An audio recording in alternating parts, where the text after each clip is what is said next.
Nikita Mirzani sempat berjanji jika uang sawernya senilai 100 juta rupiah dikembalikan Bunda Korla, maka ia akan membagi-bagikan uang tersebut. Namun saat uangnya sudah dikembalikan oleh Bunda Korla, Nikita Mirzani justru diam-diam saja.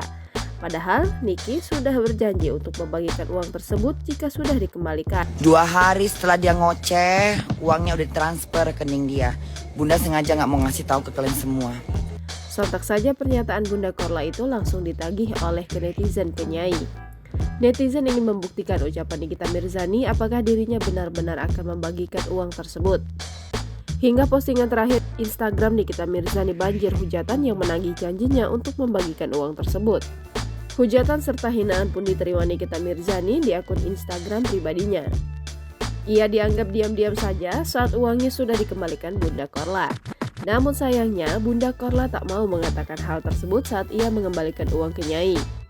Hal ini lantaran tak mau membuat gaduh saat ia datang ke Indonesia. Bunda Korla mengaku uang tersebut sudah ditransfer ke rekening Nikita Mirzani.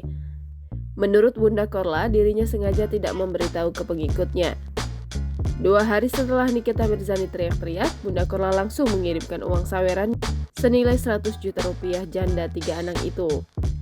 Hingga Bunda Korla mengejek Nikita Mirzani yang sebenarnya miskin tapi sok-sok menyumbang. Bunda Korla mengaku menyimpan bukti transfer saat mengirim uang ke Nikita Mirzani. Udah dikembalikan duitnya. Ada bukti transfernya. Nanti Bunda share.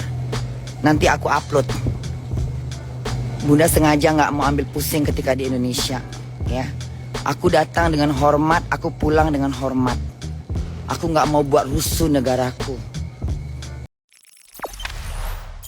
Jangan lupa subscribe, share, komen, dan like ya.